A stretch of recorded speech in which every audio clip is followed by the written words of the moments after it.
Bonjour à tous. Je souhaite vous présenter à travers cette vidéo des outils qui vont nous permettre de consolider l'avenir de nos élèves et de nos étudiants. Pour une grande majorité d'entre eux, la prise de conscience de l'intérêt de travailler sérieusement se déroule souvent lors d'un stage, que ce soit en première, en terminale ou en BTS. C'est dans cette projection concrète de leur avenir qu'ils comprennent l'intérêt d'y accéder, mais aussi sa faisabilité. C'est pourquoi nous autres enseignants, nous devons considérer ce que l'on nomme les lieux de stage ou terrains de stage comme un vrai capital précieux de notre métier. Nous devons préserver ces terrains de stage, les comprendre pour valoriser l'avenir de nos élèves et de nos étudiants. Personnellement, j'enseigne en BTS, bioanalyse et contrôle. C'est donc en m'appuyant sur l'exemple de nos terrains de stage que je vais vous présenter ces outils. Mais vous pouvez aisément transposer l'intérêt de ces outils dans le cadre de votre enseignement, que ce soit dans la vente, le notariat, les métiers de la chimie, de la santé ou du social. Le premier outil que je vais vous présenter est l'outil nommé MyMaps. Assurément, tout le monde connaît Google Maps. Cet outil accessible à tous sur Internet qui nous permet de géolocaliser sur une carte n'importe quel lieu qui nous intéresse et de produire des itinéraires.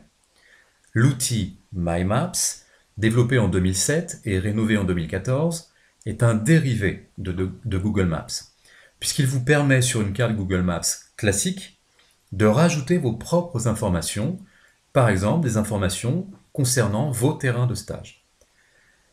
Ces informations que vous rajoutez sur la carte ne sont pas visibles par tous les internautes. Elles restent confidentielles ou partageables avec vos collègues si vous le souhaitez.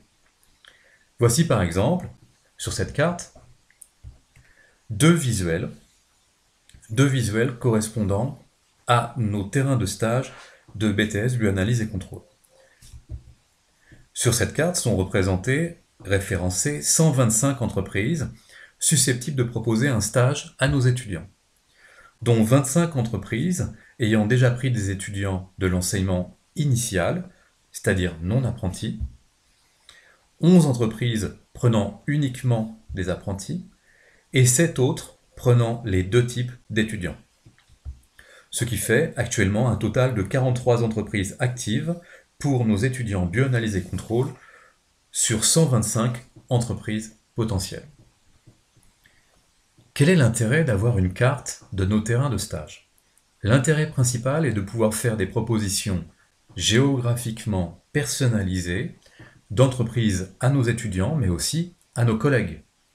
Concernant les collègues, rapidement, les professeurs référents de stagiaires qui doivent se déplacer sur les terrains de stage, il serait judicieux et aussi éco-responsable de proposer à un enseignant qui habite dans une région au sud de Reims, par exemple, justement une entreprise localisée au sud de Reims, etc.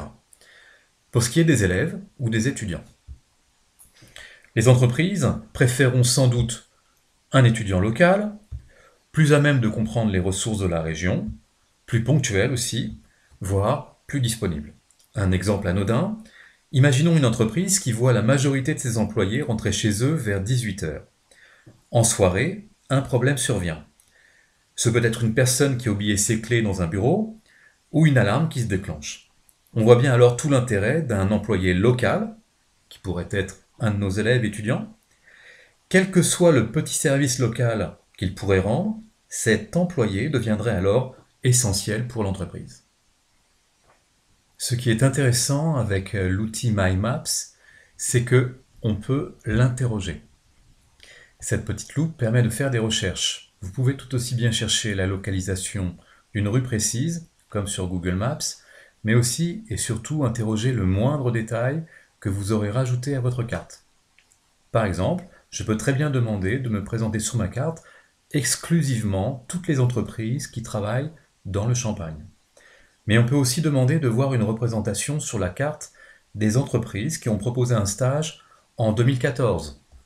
Vous avez à gauche de la carte des calques et on peut, oui ou non, les cocher.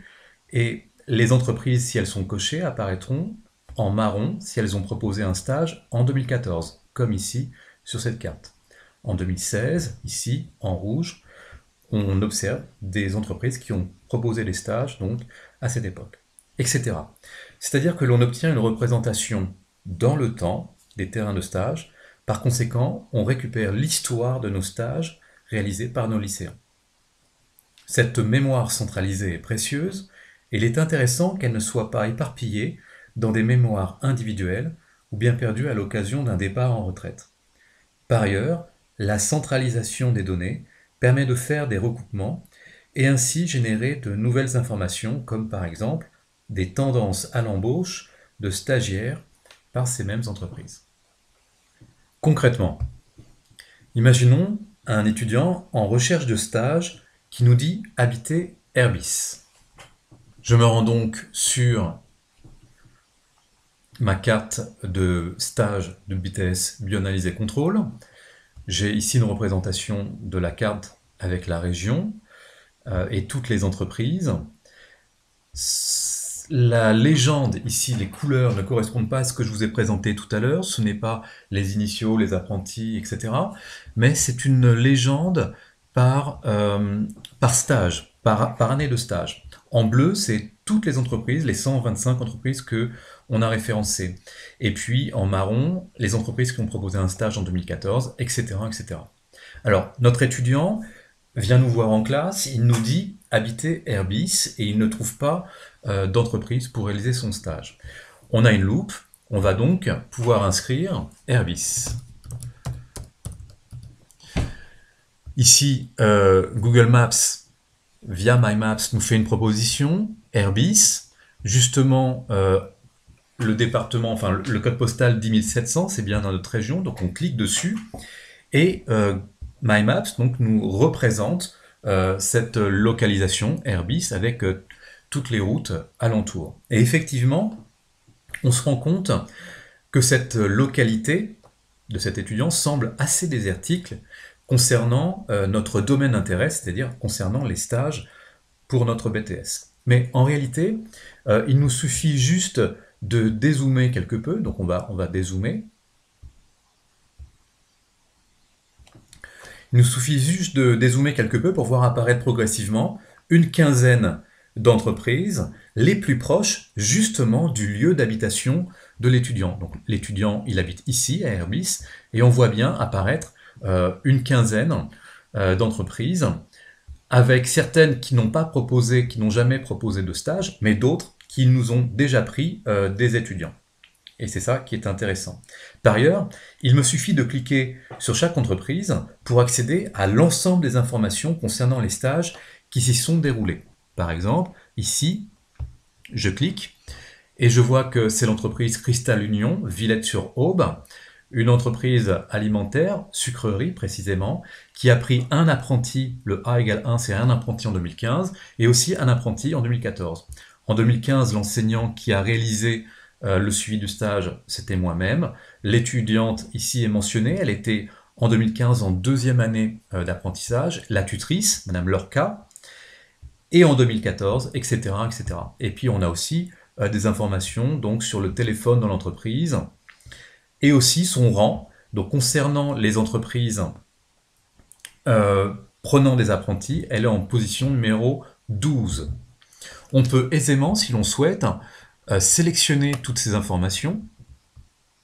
On les sélectionne, on fait un copier, et puis on peut aller coller ces informations aisément ensuite. On les copie-colle sur Word. Bien évidemment, ce document Word, on peut l'imprimer immédiatement pour l'étudiant. On peut aussi décider de retirer quelques lignes si on souhaite que certaines informations restent confidentielles et ne tombent pas dans les mains de l'étudiant. Donc on sélectionne véritablement ce que l'on souhaite. On peut aller voir une autre entreprise pour avoir ainsi de suite d'autres informations. Alors à présent, je vais vous présenter ce que j'appellerais le deuxième outil. Vous avez sans doute pu remarquer que sur la carte My Maps, on voit les entreprises avec des petits graphiques ici pour représenter leur position, mais on voit aussi souvent une information qui est un numéro. Alors ce numéro, en fait, c'est ce que la base de données a attribué à l'entreprise, c'est un rang d'entreprise. Donc j'ai construit un rang d'entreprise pour savoir si oui ou non l'entreprise était très très intéressante vis-à-vis de nos étudiants. Et bien évidemment, ce rang a été calculé par la base de données. Alors comment est calculé ce rang?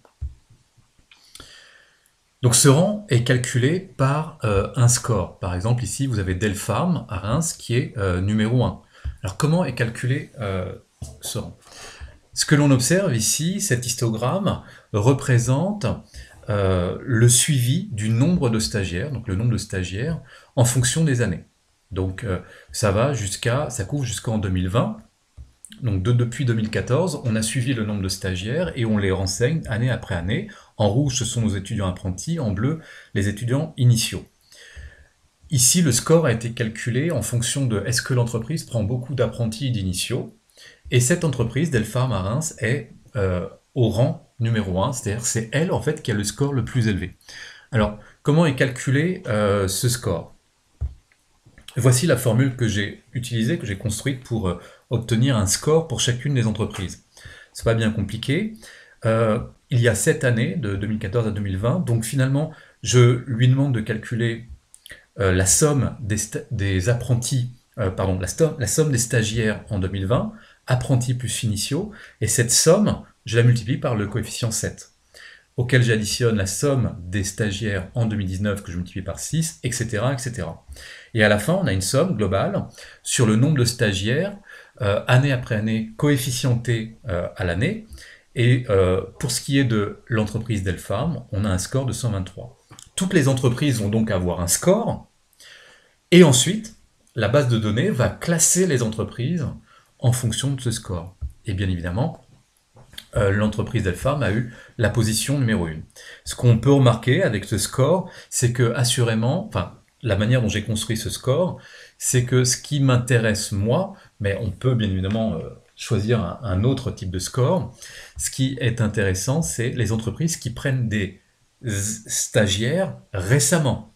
C'est-à-dire que ce sont des entreprises qui sont actuellement actives vis-à-vis de nos BTS. Parce qu'une entreprise pourrait avoir beaucoup de stagiaires, par exemple en 2014 et 2015, puis après plus rien. Il ne faudrait surtout pas qu'elle soit classée en première position, même si le nombre de stagiaires était très important à l'époque. Donc ce score met en évidence les entreprises qui sont actives récemment, mais pas que, puisqu'on peut aller jusqu'en 2014. Et ensuite, bien évidemment, en fonction de ce score, les entreprises obtiennent un rang, donc ici Delpharm numéro 1, ici les Grands Moulins de Reims numéro 19. Dès lors, dans la base de données, donc ici vous avez une représentation, alors qui n'est absolument pas d'actualité, parce que depuis que j'ai fait cette vidéo, eh bien, la base de données a quelque peu évolué. Donc on a le produit, le nom de l'entreprise, ici les années de stage, par exemple pour Delpharm, 2 apprentis en 2020, 4 apprentis en 2019, 7, etc. Les initiaux, 1 initial en 2017, etc. Donc cette colonne-là se remplit automatiquement. D'accord? C'est pas moi qui remplis ça, c'est la base de données qui l'écrit automatiquement. Et puis le rang est placé automatiquement devant le nom de l'entreprise pour avoir l'information sur la carte. Et ainsi, toutes les entreprises sont classées. Donc, qu'est-ce que ça donne au niveau de la base de données? Donc, je vais vous montrer ce que ça donne au niveau de la base de données. Donc, la base de données, ce n'est rien d'autre qu'un fichier Excel. Un fichier Excel très rempli, puisque de toute façon, comme je vous l'ai dit, il y a actuellement pour l'instant 125 entreprises. Donc il y a 125 lignes de rempli. J'ai un premier onglet ici entreprise avec les domaines produits entreprise, les années de stage qui se remplissent automatiquement, et puis par année, je renseigne à la fois le prof référent, le stagiaire, le tuteur d'entreprise quand j'ai l'information, et puis les autres cadres, et puis après je passe aux autres années, 2019, 2018, etc. Ce que je voulais vous montrer, en réalité, c'est que donc là vous avez l'information qui concerne la localité de l'entreprise, donc l'adresse, la ville, le code postal, le téléphone, la localisation sur Google Maps, le plus code, je vous en reparlerai peut-être un peu plus tard du plus code. Ces colonnes-là sont très importantes puisque c'est elles qui permettent à Google Maps, My Maps, de localiser un petit onglet, un petit icône sur la carte. Donc il faut obligatoirement avoir ces informations dans la base de données. Deuxièmement, ce que je voulais vous présenter, c'était ces colonnes-là particulières. C'est ici qu'est calculé le score. C'est ici qu'est calculé le score des entreprises. Alors c'est un calcul un petit peu complexe, je pourrais vous le montrer en cliquant dessus. Donc ici, le rang va être calculé avec une formule bien précise. Et ensuite, on peut choisir, alors ce que l'on voit ici, c'est qu'il y a écrit rang A et I, en fait c'est le rang pour les entreprises en fonction des apprentis des initiaux, et ici on voit, il y a juste écrit rang I, donc c'est un autre score qui est calculé, c'est un score qui est calculé en fonction, est-ce que les entreprises prennent des initiaux. Et vous voyez que c'est pas du tout les mêmes scores, c'est-à-dire que Delpharm Reims en fait est en position 1, c'est la meilleure entreprise qui nous prend des apprentis, mais c'est la 7e entreprise qui nous prend des initiaux. Donc en fait, le score que l'on calcule, on peut lui attribuer différentes informations. On peut orienter le calcul de ce score. Et ce qui est intéressant ensuite avec la base de données, c'est que je peux dire, bon, là pour l'instant, tu m'as fait un classement de rang d'entreprise par rapport aux apprentis, mais j'aimerais que tu me fasses un classement plutôt en fonction des initiaux. Donc je vais ici, je clique, je fais du plus petit au plus grand, et là pour le coup, elle me classe les entreprises en fonction du rang correspondant aux initiaux. Et là, la première entreprise vis-à-vis des initiaux, alors, elle n'est pas actualisée, hein, cette base de données que vous voyez dans la vidéo, c'est actuellement, c'est modifié. Hein. La première entreprise ici est Vivessia, mais en réalité, Vivessia est 10e par rapport aux apprentis. Ça, c'est une première chose, c'est-à-dire que vous pouvez, dans la base de données, faire des choix de rangs différents. Donc, mettre des rangs différents en fonction d'un but d'information différent. Deuxièmement, on peut lui demander justement de représenter ces entreprises graphiquement. Alors ici, vous avez les meilleures entreprises vis-à-vis des initiaux, et ce qu'il faudra toujours bien regarder, c'est cette partie de la page Excel, classement en fonction des initiaux. Comme vous l'avez vu précédemment, j'ai demandé un classement en fonction des initiaux, donc il me le classe en fonction des initiaux.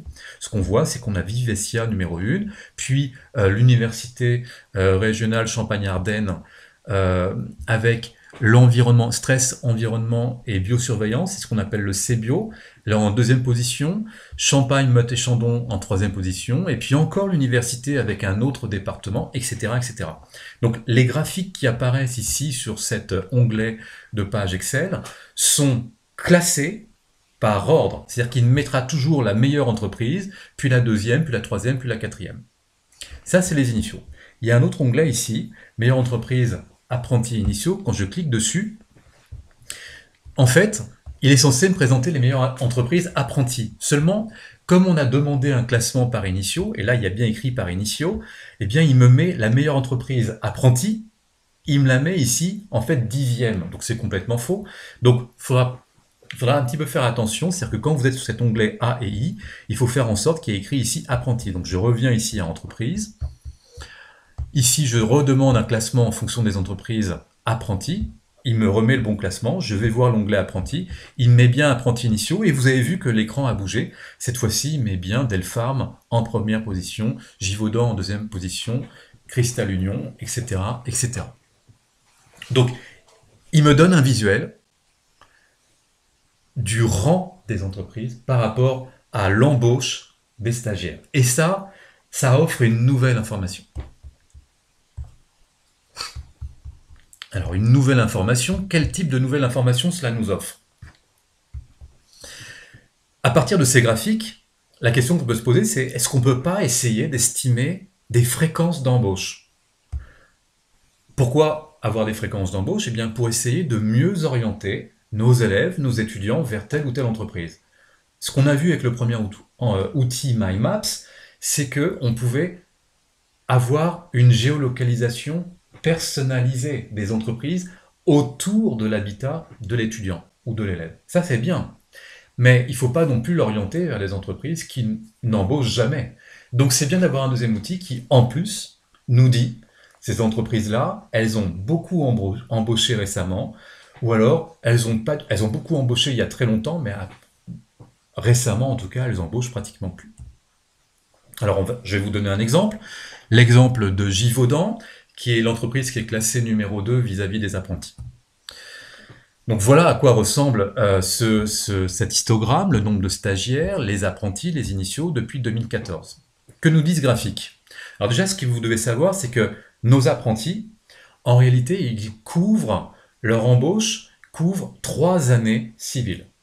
C'est-à-dire un apprenti, par exemple, il rentre en septembre 2018, donc il commence son stage en 2018, et puis en 2019, eh bien, il va faire toute l'année, c'est-à-dire de janvier à juin 2019, puis il va continuer pendant les vacances, mais septembre à décembre 2019, il est toujours dans l'entreprise, et enfin, l'année 2020, eh bien, il termine son année scolaire. Donc en fait, un apprenti couvre 3 années. Donc c'est ce que l'on voit par exemple ici.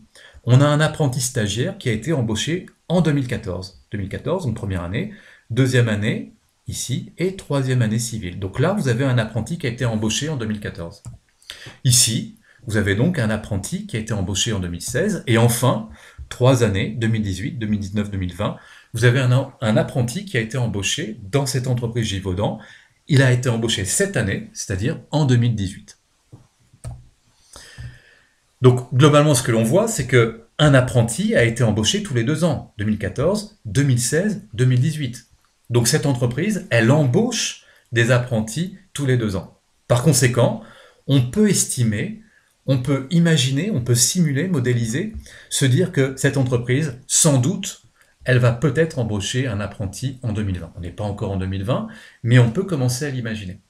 D'accord? Et il faudra être correctement sur les rails, et pourquoi pas proposer cette entreprise à des élèves étudiants qui n'ont pas encore trouvé d'entreprise, mais qui voudraient être apprentis. Voilà. Par ailleurs, par rapport aux initiaux, ce que l'on voit, c'est que l'entreprise, elle a embauché en 2014, elle a embauché en 2018, donc peut-être qu'elle embauchera un initial en 2022. Donc vous voyez, ces graphiques, ces histogrammes qui nous présentent l'histoire, bien quand vous avez une base de données qui est suffisamment riche dans le temps, ça veut dire que vous pouvez aussi prévoir un petit peu l'avenir, en tout cas prévoir des tendances. Et c'est ça qui est intéressant. Alors, autres exemples que je pourrais vous montrer, le LDAR, Laboratoire départemental d'analyse régionale de l'Aisne, qui est actuellement numéro 4 au niveau de rang des apprentis. Là, ce qu'on peut voir, c'est que il a embauché en 2013, donc si vous faites une diagonale, ici vous avez un 2013, il a embauché en 2014, donc ce petit bout de carré ici, ici et là. Il a embauché en 2015 encore un stagiaire, en 2016 il a embauché un stagiaire, et finalement vous voyez que en 2017, ce laboratoire n'a pu embaucher, parce que normalement ça couvre sur 3 ans, donc il n'a pas embauché d'apprenti en 2017, et en 2018 non plus. Donc là on a un petit souci, on a un laboratoire qui a eu tendance à beaucoup nous prendre d'apprentis, bon, beaucoup moins bien sûr que Delpharm, mais quand même pas mal. C'est un laboratoire de très haute qualité, hein, qui est très important, qui apporte de la valeur ajoutée à notre BTS, mais globalement, depuis 2017, il n'embauche plus. Alors pourquoi? Pour quelle raison? Bien peut-être parce que ce laboratoire a été confronté à des stagiaires qui étaient d'une qualité qui ne correspondait pas à ses attentes. Et c'est vrai aussi pour cette autre entreprise qui semblait embaucher tous les 2 ans un apprenti, comme on a pu voir avec Givaudan. Mais en 2018, il n'y a pas eu d'apprenti qui a été embauché par cette entreprise, Sofralab. Donc là encore, une espèce de déception. Donc on observe avec ces histogrammes des tendances, oui, mais des fois c'est des tendances à la hausse, des fois c'est des tendances à la baisse. Donc c'est important, avec l'ensemble des histogrammes des entreprises, d'avoir premièrement le classement pour correctement orienter nos élèves, nos étudiants, vers les bonnes entreprises, soit qui embauchent beaucoup, soit qui ont eu tendance à embaucher beaucoup, mais qui le font moins. J'ai presque envie de dire qu'il faudrait que nos sections aient une espèce de politique qui se dirait, par exemple, cette entreprise-là, elle embauche moins, mais elle attend qu'on lui propose des étudiants de très bonne qualité, hein, de très bons étudiants, et donc il faudrait peut-être envisager une politique d'orientation de tel étudiant, élève, stagiaire dans telle entreprise. Par contre, des entreprises qui ont moins d'exigences et qui embauchent couramment, eh bien là, proposer ces entreprises-là, les adresses de ces entreprises, à tout type d'étudiants. D'accord? Mais peut-être réserver nos meilleurs étudiants vers celles qui sont plus exigeantes. Parce que je vous le rappelle, le but, bien évidemment, le but premier, c'est que l'étudiant ait un stage, que l'élève étudiant ait un stage, ça c'est le but premier. Mais il faut voir dans le temps, dans la longueur, il faut surtout pas perdre de terrain de stage. Alors ça peut arriver qu'on en perde, mais il faut essayer d'en préserver un maximum. Et si des entreprises décident de ne plus embaucher, on le voit ici, Union Invivo. Là, une nouvelle entreprise, Elvire, qui vient juste d'embaucher en 2018, donc elle est toute nouvelle, hein. Mais il y a des entreprises plus anciennes, Milbaker par exemple, ou Champagne Louis Roederer, qui ont embauché en 2016 et qui n'embauchent plus ici en 2018. Donc faire très attention au terrain de stage, essayer de les préserver, et puis c'est vraiment un gage de qualité et un gage d'avenir pour nos étudiants si on arrive à correctement gérer ces terrains de stage. Voilà, j'espère que cette présentation vous aura plu et qu'elle vous aura donné envie pour vos sections, pour vos élèves étudiants stagiaires, d'utiliser ces outils et je reste bien évidemment à votre disposition pour vous aider à les mettre en place et à les gérer, pourquoi pas, correctement. À bientôt.